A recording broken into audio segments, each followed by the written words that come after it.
조중동 돋보기 준비됐나요? 가보겠습니다. 예. 네. 나토 정상회의 불참, 국익 손상이 우려된다.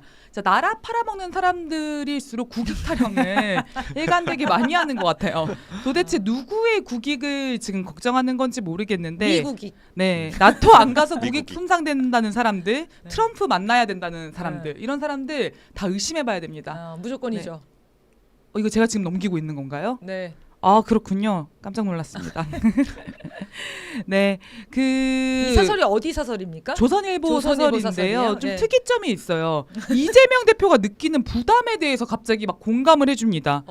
중동 정세나 국제 정세의 불확실성이 커진 것도 사실이고, 네. 이제 무조건 미국과 같은 입장을 취하기도 어렵고, 그다음에 이제 미국이 계속 국내 총생산의 5% 정도로 국방비를 올리라고 압박하고 있어서 부담을 느꼈을 수도 있다. 네. 그래서 잠깐 이재명 정부의 부담, 어떤 고려 사항들을 조선일보가 이해해주는 굉장히 기이한 장면이기도 합니다. 그래서 기존의 조선일보의 논조와는 약간 결이 다르기도 하다. 이것도 주목할 지점 중에 하나인 것 같고요. 이게 내용이 그 내용이 아닌 것 같은데 이미지가 맞아요? 네, 맞습니다. 맞아요. 네, 그리고 그러나 본질적으로 하고 싶은 얘기는 이 빨간 박스에 있는 거죠. 네. 나토 회의를 피한다고 이런 문제들이 사라지는 것이 아니고 이 대통령 취임 후에 첫 한미 정상의 대면이 더욱 늦어지게 되는 거 아니냐.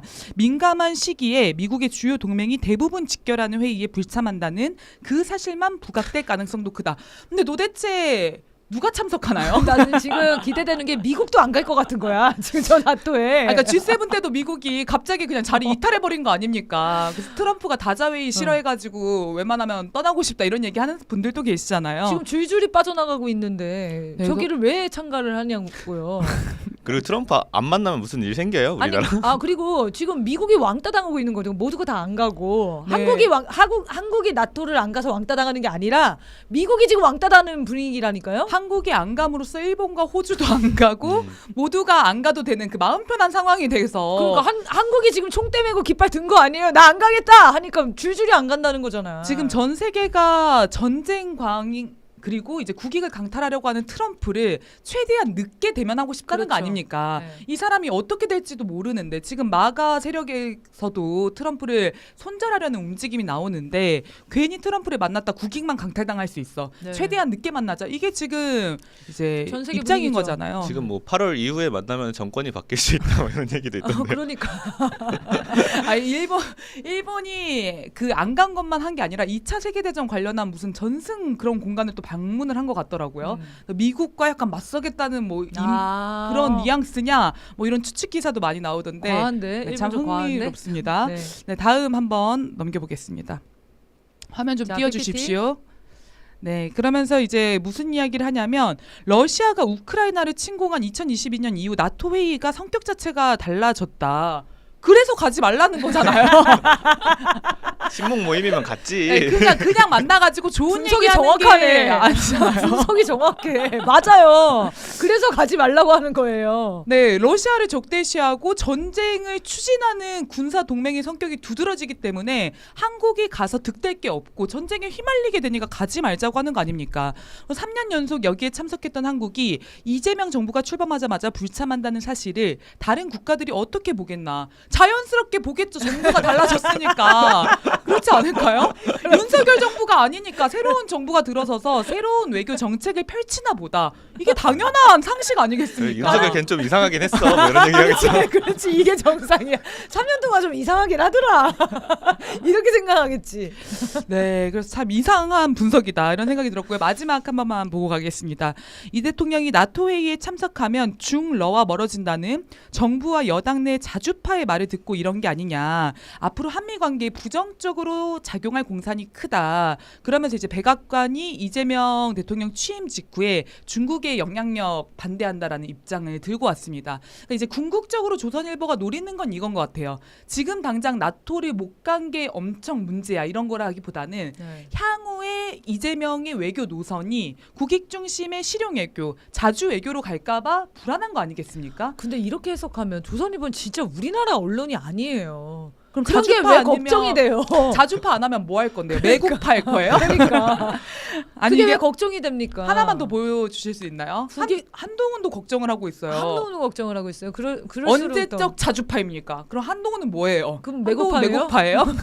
기사 링크한 것도 영문으로 된 걸 굳이 아 트럼프 진짜 짜쳐. 픽스. 아 진짜 짜쳐. 아, 진짜. 우리나라 언론도 아니. 아 진짜 짜친 놈 진짜. 저 열심히 영어로 검색했다. 아. 트럼프 하면서 그러니까 나라의 어떤 정치를 책임진다고 하는 사람들은 나라를 사랑하는 마음이 있고 민족 문화와 언어를 사랑하는 마음이 있어야 되는데 그런 마음도 없는 거죠. 정말 사대 매국노들이죠. 그러니까 이 친미 사대주의자들의 말로를 보는 것 같아 지금. 국힘당에서 그런 걱정을 하더라고요. 나토 안 가서 북중러가 우리를 외교의 대상으로 보면 어떡하냐. 뭐 강압적이란 표현을 붙이긴 했는데 아 진짜 아 우리가 나토를 안 가서 북중노가 우리를 외교의 대상으로 볼까봐 걱정이라고. 네. 네, 아주 야. 처참한 인식이라고 생각이 들고요. 국힘당은 진짜 그 나락으로 가네요. 이게 국민들한테 버려질 수밖에 없는 정당입니다. 아니 심지어는 이재용이라든지 추태원이라든지 이런 재벌들까지도 이 중국과의 관계가 너무 악화되는 게 타격이 너무 크다. 그래서 네. 이재명 정부 손잡고 좀 탈미해볼까, 중국 시장 다시 살려볼까 이런 궁리하고 있는 거 아니겠습니까? 재벌들은 재벌들도 외교의 대상으로 이재명 대통령을 생각하고 있는데 그러니까 지금 재벌들도 국힘당의 이 기득권 세력이랑 입장이 미묘하게 균열이 생기는 거잖아요. 그만큼 국힘당이 고립되고 있다 이런 그러니까 생각이 듭니다. 이게 지금 국힘당이 완전히 미쳐 날뛰는 지금 상태잖아요. 그러니까 어느 정도 누군가의 그 우리나라 국민 중에 누군가는 대변을 해야 되는데 단 한 명의 국민들도 대변하지 못하는 정말 미국을 대변하는 4대 매국 집단이 돼버린 거예요. 근데 이걸 국민들이 이걸 매일매일 아주 적나라하게 확인하고 있는 상황이거든요. 거기에 어떤 포장도 없고 뭐 그럴듯하게 얘기하는 것도 없이 너무나 노골적으로 얘기하잖아. 미국에 충성하면서 우린 종속국가로 살자 이렇게. 네, 좀 숨겨야 할 필요가 있는데 이제 숨길 수 없는 정도의 처지에 내몰려 있다라는 생각도 들고요. 네. 어쨌건 이재명 대통령이 나토 불참한 거 굉장히 잘했다고 생각하고 이제 새로운 대미 관계에 대한 고민 그리고 이제 북중러와의 관계를 앞으로 어떻게 개선해 나갈지에 대한 외교적 지혜, 전략 이런 것들이 좀 필요하다 이런 생각이 듭니다. 지금이 너무 적기죠. 네. 미국의 패권을 잃고 있고 우리가 그동안 미국을 무서워했었던 이유들이 있었던 거잖아요. 근데 그런 국민적 의식도 자주 의식도 엄청나게 높아진 상황이에요.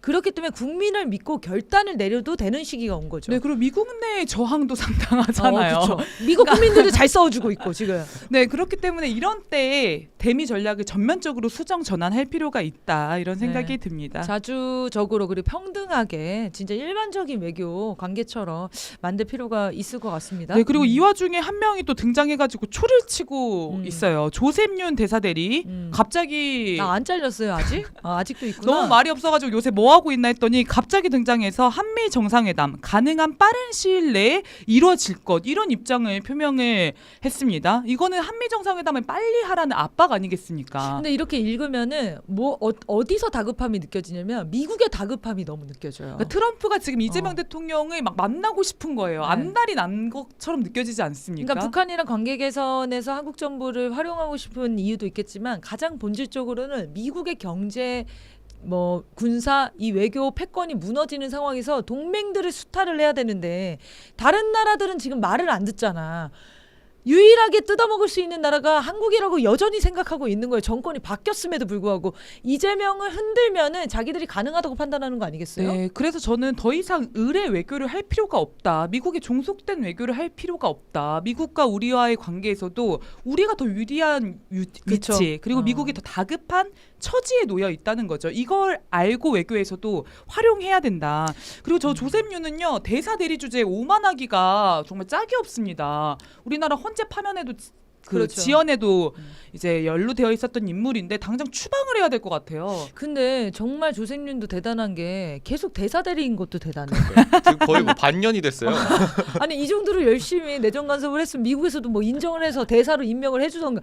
대사 대리로 반년을 지내면서 이 대사 대리 따위가 국내 정치에 이렇게 대놓고 그 개입을 하잖아요. 이제 좀 네. 있으면 대사 따위가 대사 되고 따위가 될 수도 있는데 그 전에 추방 당해야 될 것 네, 같아요. 얼마 전에 그 외교부 차관이 미국 케그세스 장관의 국방비 인상 압박에 대해서 이제 비판의 목소리 내지 않았습니까? 우리가 알아서 결정할 거다. 근데 저는 미국의 내정 간섭성 발언들에 대해서 이렇게 적극적으로 규탄하고 대응할 필요가 있다는 그쵸. 생각이 들어요. 그러니까 조셉윤 대사대리의 발언뿐만 아니라 주한미군 현직 사령관의 그 항공모함 발언 이런 것들 다 지적하고 넘어가야 되는 거거든요. 그러니까 새 정부가 들어선 만큼 좀 그런 당당한 자주 외교, 국익 중심의 외교 할 필요가 있다. 오죽하면 일본 국방비 일본이 알아서 할 거라고 막 썩내면서 회담 파탄 내고 나오지 않습니까? 자, 일본도 일본을 자꾸 예시로 드는 게 좀 별론 것 같아요. 그러니까 일본도 이런데 일본도 미국이랑 운명을 같이 하는 운명 공동체예요. 그러니까 일본이 살 길은 사실 미국에 붙어서 사는 방법밖에 없어요. 근데 우리나라는 다르지.